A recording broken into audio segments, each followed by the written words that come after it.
Hello, everybody. We've got a show that promises to be mildly interesting for your listening and watching enjoyment. First, I'm answering a question I get just about every day. How do you vet AI software for law firms? After that, it's time for some drunk-ass business advice with Kristin Kenzy of Drunk Business Advice. And yes, that's a real thing. Last but not least, Kristin gets quizzed on famous celebrity drinking stories. And yes, Robert Downey Jr. is involved. Okay, it's time to talk about vetting AI. Deep breath.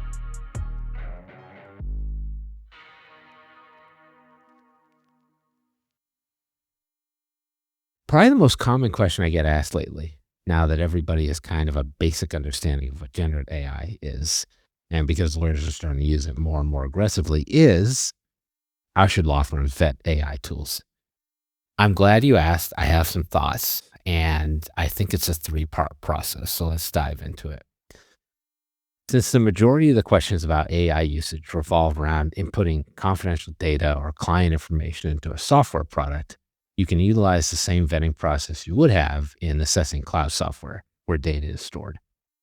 That means that you need to look at a few things. First, determine whether any federal laws like HIPAA apply to your practice, and determine whether the software you're looking at is compliant with those laws. Second, determine how your state's data protection laws require you to secure your confidential data. If those rules apply to you, vet according to their requirements. Note that some state laws and regulations are more aggressive than others. For example, my home state, Massachusetts, requires covered businesses to create and manage a written information security program, WISP, and to record vetting activities. Third, you need to look at your state's attorney's rules of professional conduct, which likely have at least some provisions related to data security.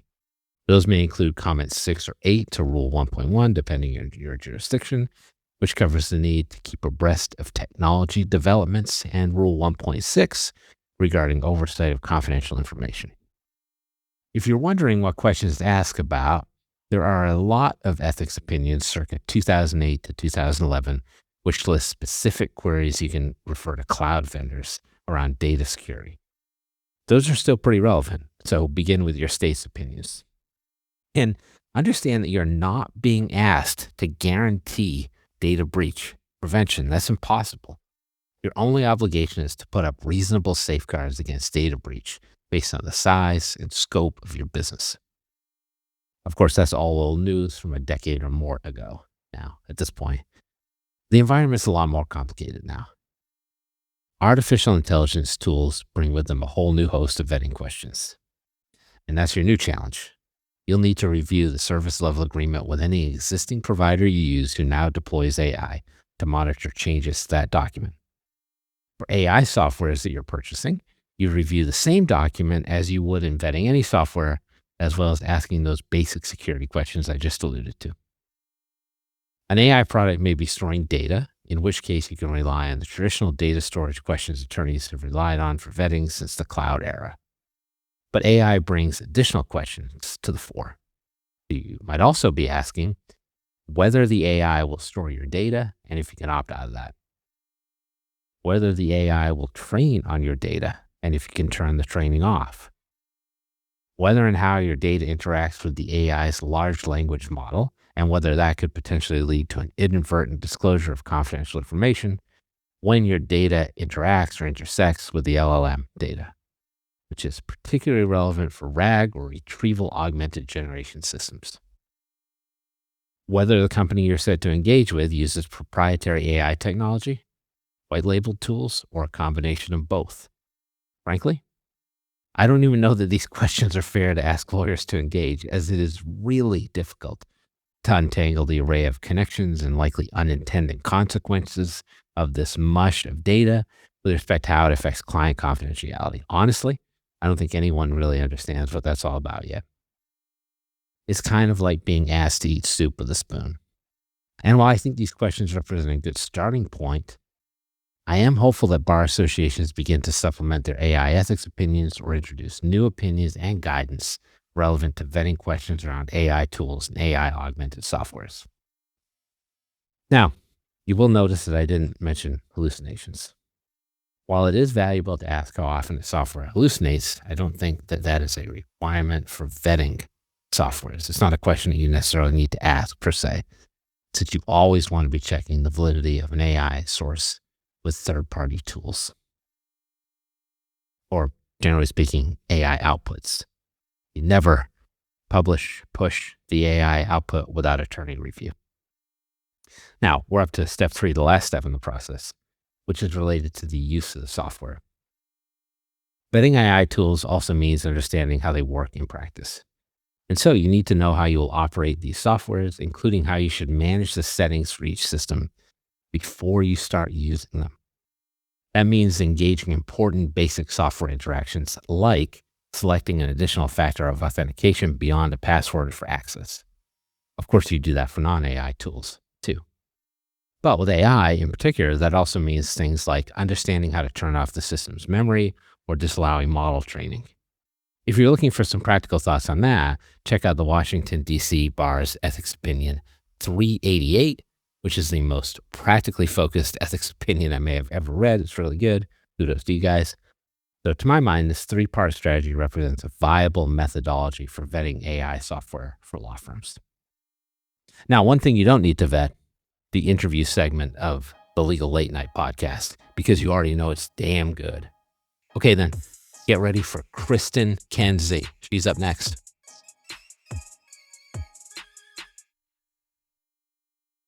Well, I've effectively run out of things to say, which is awkward because this is a podcast. So I'm just going to silently sip some Mad Dog 2020 out of a paper bag while staring at the camera in a totally harrowing fashion. Nah, I'm just fucking with you. That sounds awful. Not going to be drinking a 30 proof liquor that tastes like electric melon, whatever the fuck that is. Time to podcast then. Let's introduce our guest. We have a great guest today. It is Kristin Kenzy of Drunk Business Advice. Hey, that sounds perfect. Kristin, welcome to the show. How are you? Thanks. I'm great. I think I've found my people over here. Maybe. We'll see. We've never actually formally spoken to each other until like this very moment, which is kind of what I like to do here, frankly. It's easier when it's off the cuff, for sure. It's a voyage of discovery. We're getting to know each other live and everyone's watching. So when I usually do these shows, I will go to somebody's LinkedIn profile and I'll be like, okay, let me find their like job title and their company. And I didn't see that on your LinkedIn profile. And I was lost. I'm like, what the fuck do I do now? And then I went to your website and I found a few different things that you do. So let me ask you this first. Didn't see like necessarily corporate information on your LinkedIn. Is that like some, Gen Z shit I'm not aware of because I'm an elder millennial, or what's going on there? Well, I'm just really honored that you think I'm Gen Z. That's probably the best compliment I've ever gotten. We like to start strong here. I am also elder millennial.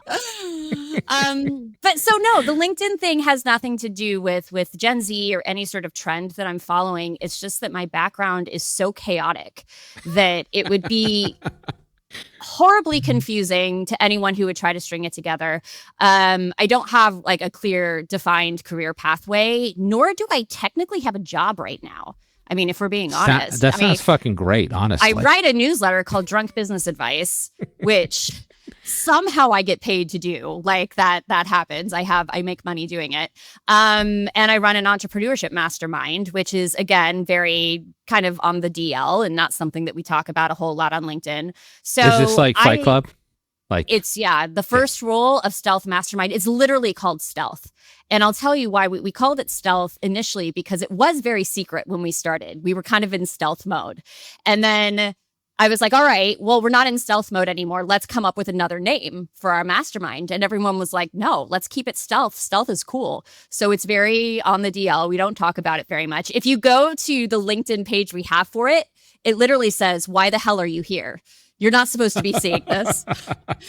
Unless somebody invited you to look, you should leave right now. So as much as I am a bit of a public figure on LinkedIn. That only makes me want it more. Exactly. You've discovered our secrets, it's right? It's working. Yeah. So no, I've never really been much for keeping, LinkedIn as a digital version of my resume, which is how the platform started ages ago. It was just like where you parked your online resume. Right. And then they introduced sort of a social media component. And now I mainly leverage it as a discovery tool to introduce people to drunk business advice and all the outrageous stories we tell in the newsletter. Yes, I'd love to get to that. Let me ask you this. So you've got this drunk business advice, which is a newsletter. There's the Stealth Mastermind, and then you've got this Rebel Scribes thing too, right? So Rebel Scribes was a writing cohort that I ran the first version of in Q1 of this year. Our mutual friend Ernie was actually one of the Ernie Svensson shout out on the show. Ernie for sure, greatest guy ever. He actually enrolled in that cohort, and what I was trying to do is when I launched Drunk Business Advice, I launched it without a plan. I just said I have all of these crazy, outrageous stories. I don't know what value these stories add to people's lives, if any. I'm just going to put them out there, and whoever resonates with this stuff and likes it and starts subscribing, I'm going to get to know them a little bit. So I would start to talk to the audience, and people would respond to the emails, and, I would get to know them through surveys and whatnot. And the number one thing people reached out to me asking about was, how can I write like this? I feel like I have stories about my life that I want to present in a way that's not boring. It's not like LinkedIn ickiness. It's like cool storytelling. And that was the thing that people wanted to know is like, hey, how do I write like you? And my goal with Drunk Business Advice was always to learn about that audience, let them tell me what they want, and then develop products that will solve problems for them. So I thought, easy, this is great. I can teach people what my writing method is. But I wanted to do it in a way that was, first of all, I had no idea if the way that I taught or if I could teach it or if it even worked, right? Like I knew that it worked for me, but I had never developed this curriculum and tried it out on other people. So I didn't want to just like launch a Thinkific course, right? And put curriculum out there and hope that people navigated through it in the right way. I wanted to do it one-to-one with a small cohort, getting people in so that if shit's not really landing, I can help. I can say, oh, well, this didn't work. Let's try this. And so Ernie and a few other people were kind of those brave souls who ventured into it the very first time. And I am going to do another cohort, hopefully in the next couple of months. But it was sort of my first experiment with trying writing curriculum out on them so that now I have a newsletter as well called Drunk Writing Advice.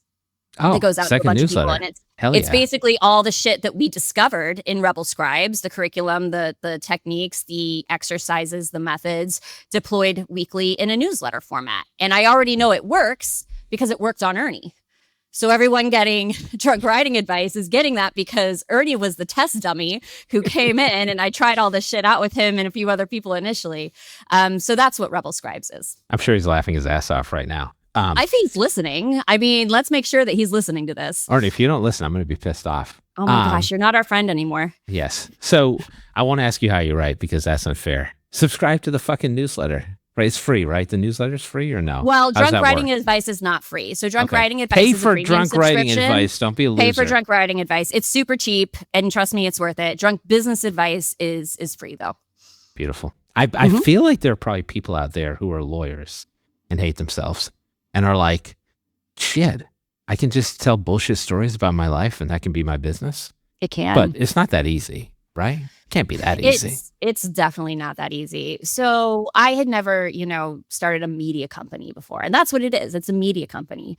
My background's actually in commercial real estate development. So very, very different industry. Slightly different. Slightly different. But I think like many people, lawyers go through this. Anyone who has, I think, a high pressure career where their success relies on their ability to execute at a really high level gets to a point where they execute and execute and execute and execute, and they say, fuck this, I've earned the right to stop executing and start talking about the shit I've done. Yeah. There is value in me teaching this, in me reliving this, in me sharing these experiences with the world. And that's kind of what it was for me. I was standing in the middle of a job site, right? Just right around the corner from me, 5 blocks away at Rockefeller Center. So I was doing a redevelopment at Rockefeller Center. And I realized that I hadn't seen my husband in weeks. and I live 5 blocks away from this job site. Yeah. But I was the person that like stood in the middle of the job site with the hard hat on that problems bounced off of, right? I was the person that was You got to there wear a hard hat executing. though, so that's It was, kinda I'll cool. tell you what was super badass was traveling with the hard hat. Like when I travel around the country to different job sites and it'd be hanging on the back of my backpack, getting on a flight. Nobody's fucking with you when you got a hard hat on your backpack. People are not used to seeing women with a hard hat. I'll say that. So that's fair. sometimes I just travel with it anyway, even though I don't do that anymore, just because I like the attention. But yeah, so I think that for lawyers or for anyone who has had a successful career, everyone has really interesting mistake-driven lessons to share. When you turn your head and you look at your fuck-ups, most of the time you think, okay, well, that was a screw up. I don't want to talk about that. I don't want to promote that.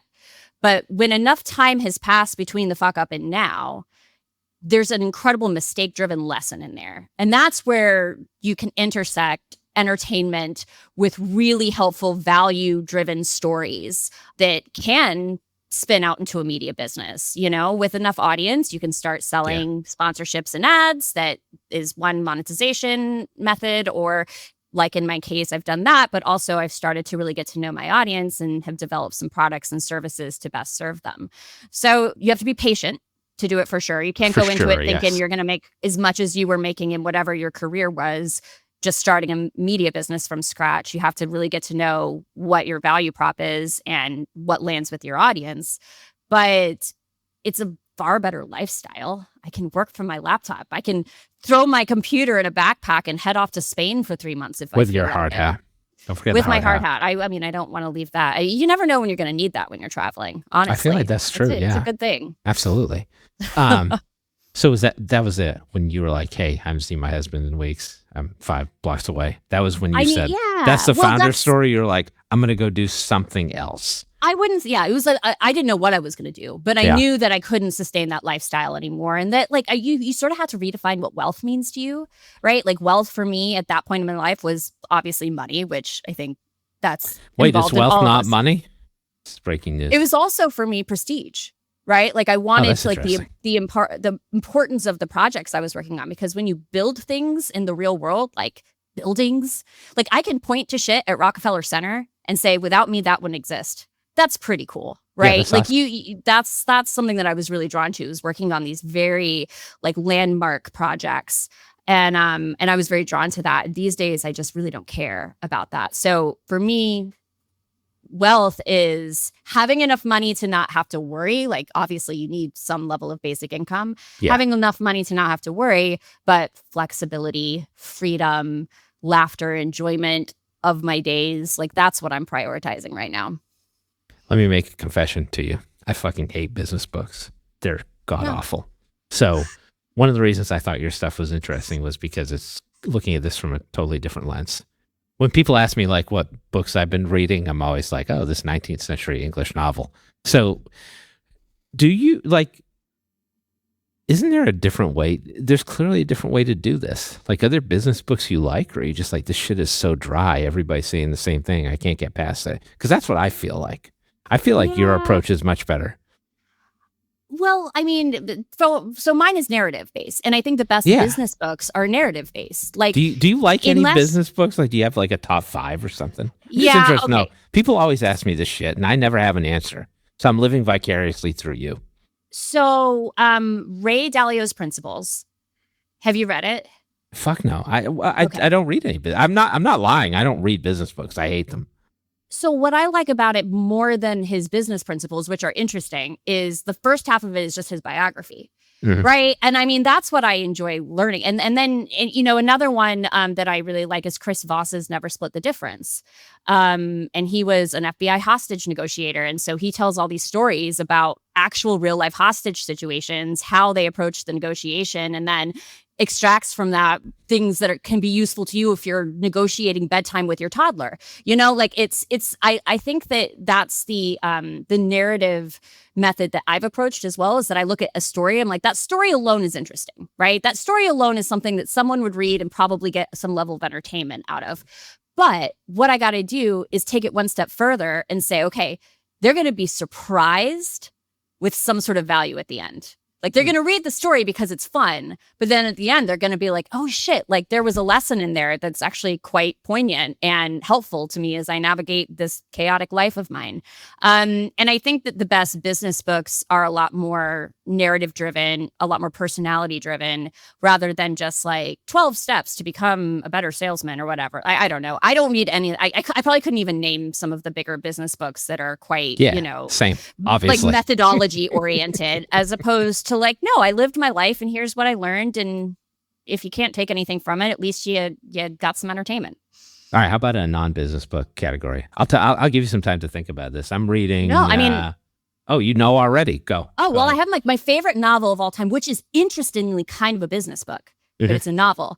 It's a turn of the century novel called Ragtime by E.L. Doctorow. So it's I've never really read focused. It's based on New York, starts in 1906, New York City, and it's the Industrial Revolution. And it tells like the most incredible story of a Jewish immigrant family, a Black family in Harlem, and then in New Rochelle, a very upper class white family, and how the three of those families all kind of intertwine in each other's lives. And then there's real characters in it. J.P. Morgan is in it. Henry Ford is in it. Harry Houdini is in it. And so it really takes that incredible turn of the century innovation and really cool culture of the melting pot of America and tells a brilliant story. It's my favorite book of all time. Don't watch the movie. The movie is terrible. I was going to say, they made a movie in like the 70s and it was awful. I think I may have seen the movie. The movie is god awful. Don't give it any. I don't know why E.L. Doctorow approved it. But they do have, and I don't know if this is your thing or not. Probably cash. I mean, I wouldn't blame him. But they have a Broadway musical too. Okay. So they turned it into a Broadway. But... Yeah, and it's not for everybody, but the novel is incredible. It's my favorite book of all time. I like how you sussed out I hate musicals. It's you just look. You're like, I don't think I'm gonna be like like seeing you in the front row at Kinky Boots. Like I don't think that's happening. Don't even know what that is. Okay, but I don't want to leave people hanging. I will say what I'm reading now. I'm looking at it right now. David McCullough's 1776. Yeah, of course. So they turned that into a Broadway musical too. I love all of McCullough's stuff. His shit is really good. Yeah. 1776 is probably his best and has been replicated in movies and musicals and stuff. But his John Adams might be the most incredible history of that man and his relationships. And HBO, I guess about 15 years ago, with Paul Giamatti, did the series with Paul Giamatti. And yeah, it's incredible. I'm going to zag. My favorite book of McCullough's is the Truman biography. I haven't read that one. That one's fucking great. Mm-hmm. Truman was a character. He said some shit. Let me ask you. So, I just want to give people a sense of what you're throwing out there. So, I was also on LinkedIn today because as everyone knows, I heavily research these podcasts. So I was like, what's Kristin's latest post on LinkedIn? And it was apparently some dude trying to convince you to be a sex toy salesman. Well, okay. What's up with that? So this is now. This is not ground that's new for us. You set that up punchline first, so I gotta go into the story, right?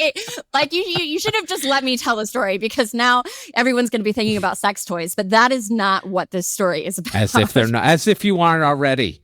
All right. So you know what this is about a decade ago, my husband and I moved to the suburbs. So we're New Yorkers, right? That was your first mistake.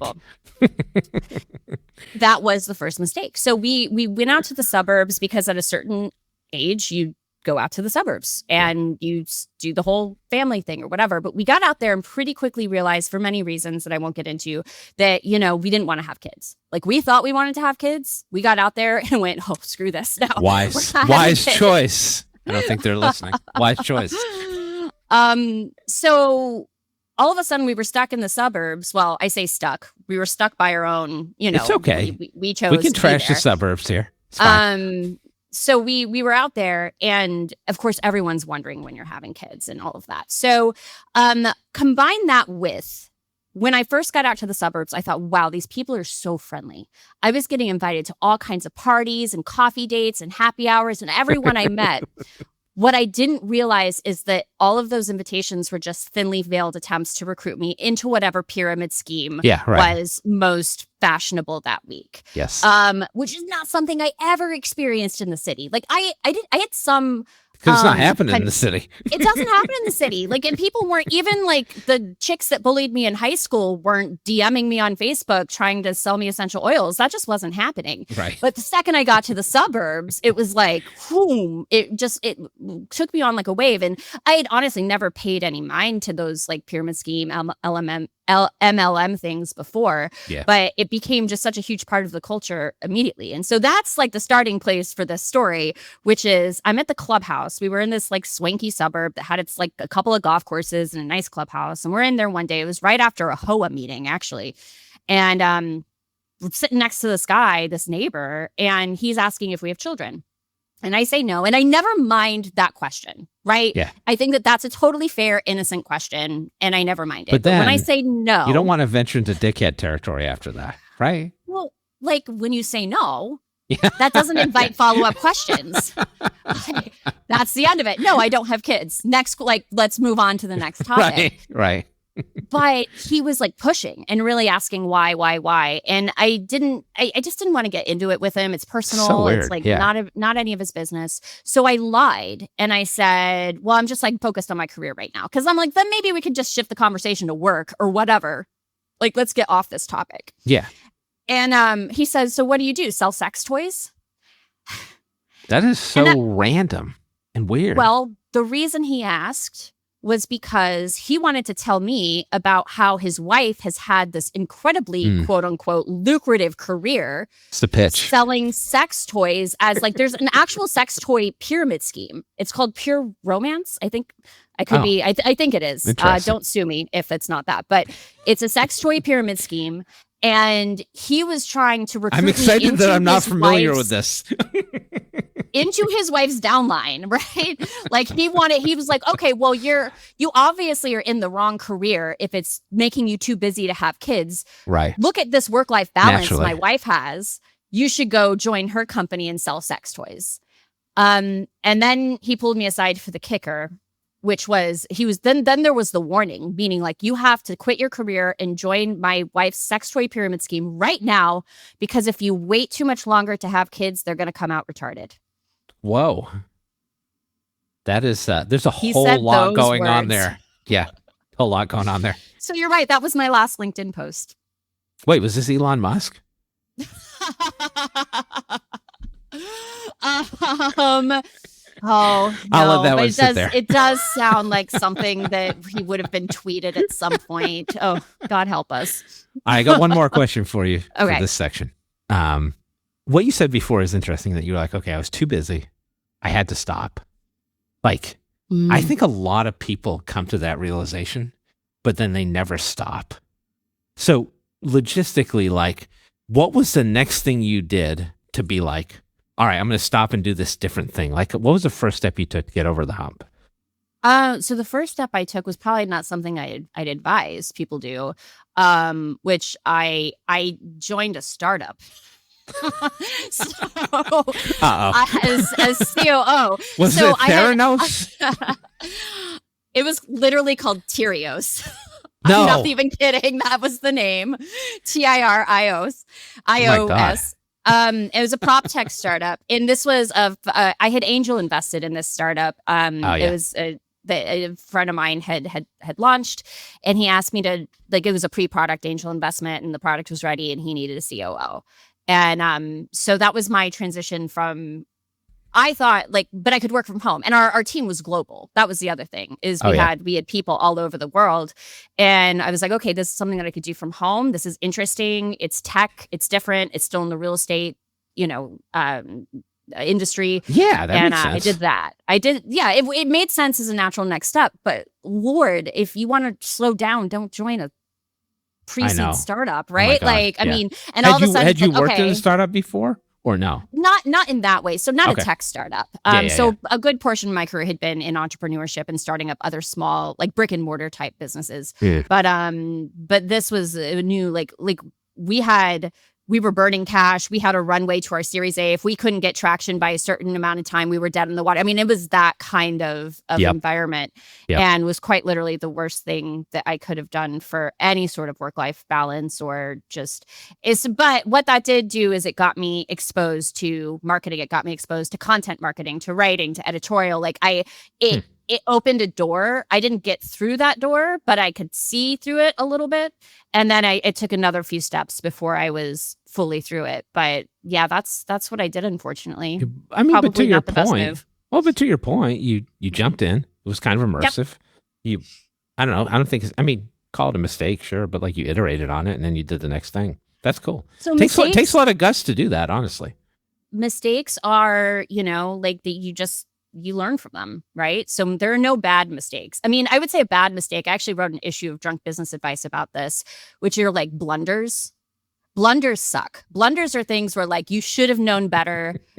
You did know better, but you did something wrong, right? They're the embarrassing things that really stick with you as you're like trying to fall asleep at night. Blunders, those are shit. Yeah, those are awful. But mistakes where you learn and you move forward in your life, as long as you're at least somewhat happy with where you are right now, you can't be too mad at your mistakes because they got you to where you are. Like right now, there's some guy in the suburbs of New York being like, fuck, I should have soft pedaled the sex toy thing. I went in too quick. Oh, he is definitely not listening to this podcast. Let's hope not. Kristin, will you hang around for another segment? Yeah, let's do it. Right. It's mostly sex toy free. We'll be right back. Well, then never mind.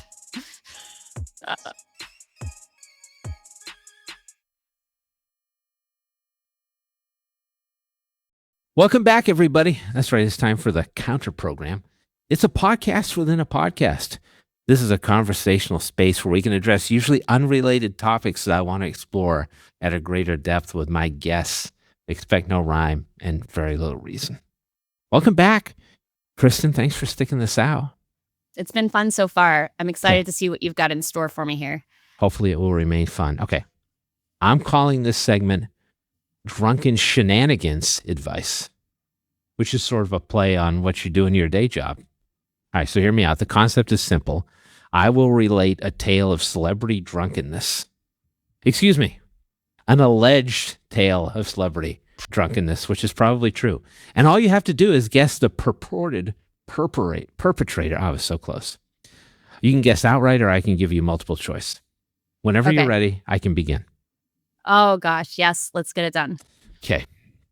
I'll read the description. Let me know if you want some choices. This actress once puked on Madonna's porch during an exclusive party. Turning around, she saw a disapproving Miley Cyrus who told her to, quote, get it together. It's pretty bad when Miley Cyrus is like, get your shit together. I mean, would you like multiple choice? Comes to mind. Okay. Yes. There's one name that comes to mind, and that's Lindsay Lohan. Oh, good guess. Yeah. Excellent guess. But it's not Lindsay Lohan? No. Okay, give me the choices then. Let's see if I can get it. This was not like, I don't know if this was a Disney affiliated party. Miley Cyrus and Lindsay Lohan, that would have been interesting. But it was Madonna's house. So I was thinking someone who's maybe between Madonna and Miley Cyrus. I don't know. It was Dolly Parton. No, I'm just kidding. Here's the list. One of these choices is correct. Was it Anya Taylor-Joy, Jennifer Lawrence, or Selena Gomez? I'll repeat those if you'd like me to. I don't know the first person. Really? Oh, we'll talk about that in a second. Okay. Good news. It's not the first person, so I'm giving you a 50% shot here. Jennifer Lawrence, Selena Gomez. Oh, well, I'm going to say Jennifer Lawrence. Yeah, and you're going to be correct. Was it? 1 for 1. Okay. 1 for 1. Okay, good. Yeah. Well, not really. I guess a wrong That's one all right. first. But We'll give it to you. I mean, Jennifer Lawrence seems like a cool chick. Like, I could see her doing She that. does. She does. Yeah. She seems very down to earth. Okay. Can we talk about Anya Taylor-Joy? You don't know who that is? No, who is that? Actress. She was in The Queen's Gambit on Netflix. She was in... Yes. Okay, no, I know exactly who she is. She's wonderful. She was in Split. Yeah. That was her big starting movie with Shyamalan movie with James McAvoy. And then she was in that movie that where the chef kills everybody. Oh, fuck. Spoiler alert. Sorry, everybody. Well, I think that's pretty so very well known.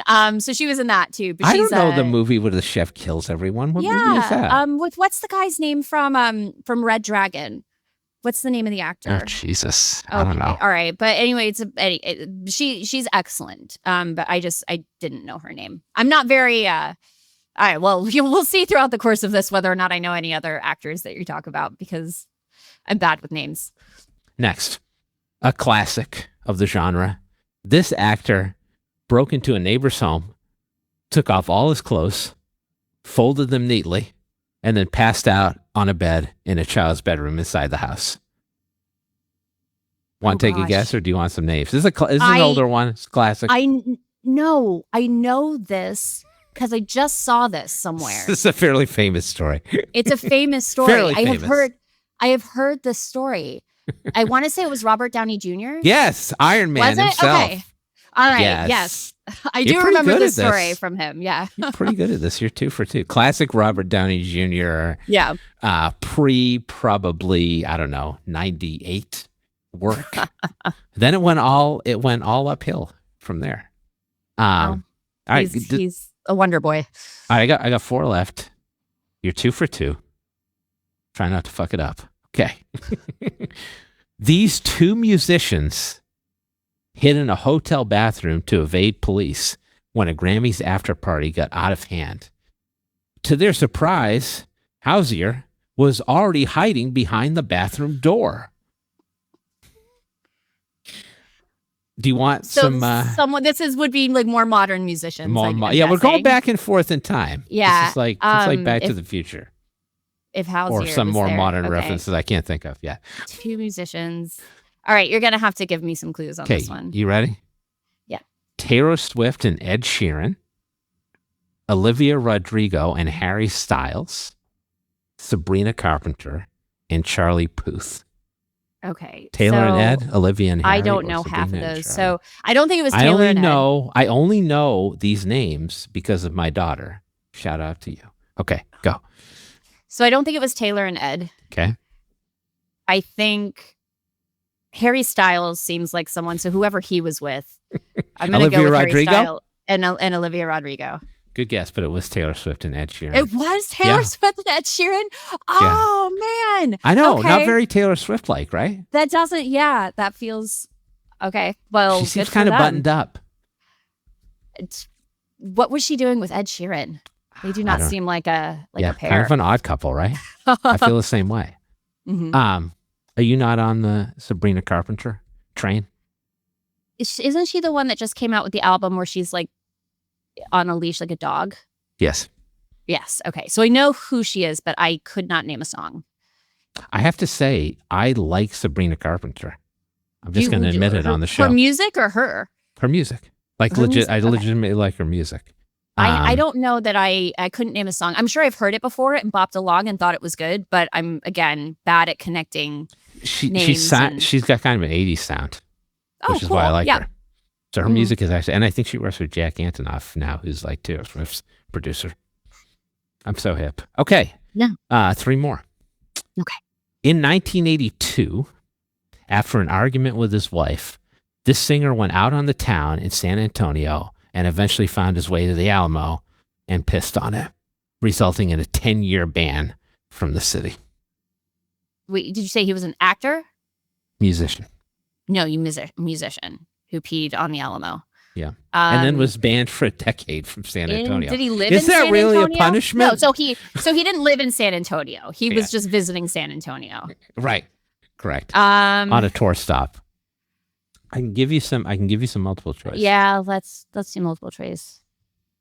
Ozzy Osbourne, the late Ozzy Osbourne, John Mellencamp, or Rick Springfield, all noted 80s rockers, which is why I've included them here. Well, so the only thing is that Ozzy Osbourne is the only one that I know for a fact was married, because I don't know. Yes. So I'm just going to say Ozzy, because that was just the only one that I know had a wife. Because I don't know if the other ones were ever married. Correct. Okay, that was right. Okay. Sharon would have been very upset about that. Yeah. I think she would have had a chuckle, though. Probably. All right, you're 3 or 4. This is a really impressive run here. All right, let me get into the next one. This actor, we're back to actors. This actor once got so drunk on set that he stripped completely naked and only responded to people who called him by the name Pappy. He would also often dance naked while yelling at a palm tree.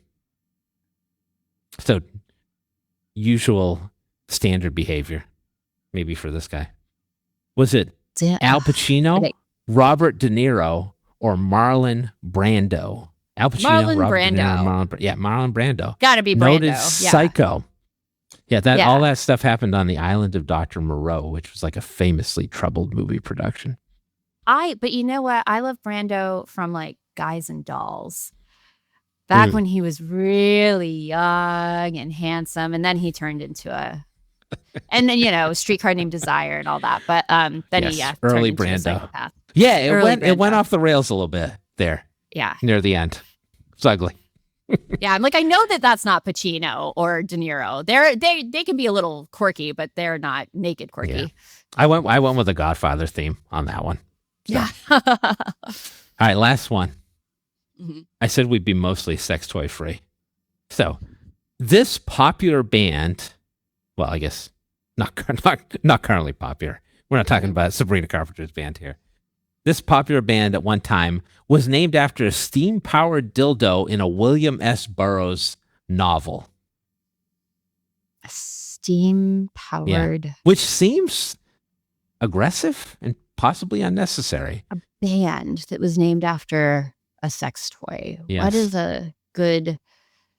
I can throw out some multiple choice. You just let me know. Well, I mean... Oh, yeah. This was a big thing when I was a kid, but I'm also like probably Gen X, although I'm struggling to admit it. Okay, here we go. Was it, and these names are probably all potentially correct, White Snake, okay, Steely Dan, or Pearl Jam? White Snake, Steely Dan, or Pearl Jam? Oh my God. I don't think it's Pearl Jam. I think Steely Dan, maybe. Correct. Yes. Okay. Crushing it over here. 5 of 6. As I was researching this a little bit this morning, I was like, I came across an article that said 20 bands named after dildos. And I was like, I think this is apocryphal. That's a treasure trove of just incredibly useful information. There's a lot of stuff out there on the internet. Yeah. And apparently in garden parties in the suburbs. Oh man. Yeah. That's the little, they call them passion parties, actually, if you want to know the correct vernacular. Is that true? That is very true. What is that all I've about? Why do they call unfortunately it been passion invited parties? to some. Well, because you have to be very passionate if you need to buy a, I don't know, ball separator for your husband. Like there's oh my God. So many. This is all just nightmarish to me. I know. Well, why do you think I'm back in New York? Yeah, it's like I you leave the confines of the city. It's like fucking eyes wide shut out there. It really is. It really is. Yeah. Stay out of the suburbs, everybody. Mm-hmm. Kristin, thank you. I had a ball. This was fun. Me Pun too. intended, Me too. maybe. All right, we'll talk again soon. Hopefully, take care. All right. Thank you so much. This has been a blast. Thanks to our guest, Kristin Kenzy of Drunk Business Advice. To learn more about Kristin, visit KristinKenzy.com. KRISTIN. 2 I's in Kristin. Kenzy. KENZY. KENZY. Smush it together, you get KristinKenzy.com. That's KristinKenzy.com. Now, because I'll always be a 90s kid who could just whip out his copy of Naked Lunch literally at any time, but whose true passion, is burning CDs. Anyone who would listen. I'm now just doing the modern version of that, which is creating Spotify playlists for every podcast episode that I record where the songs are tangentially related to an episode topic. This week's playlist is songs about getting drunk. I may have done this one before, but I have no memory of it. Maybe I was drunk when I did it. And it's sponsored by Jack Daniels. My friend John Daniels, he's got some extra cash to spare, so that was helpful. Thanks. Join us next time when I perform an Achilles tendon rupture repair live on the show. Don't come back for that. I can't do that. See you next time.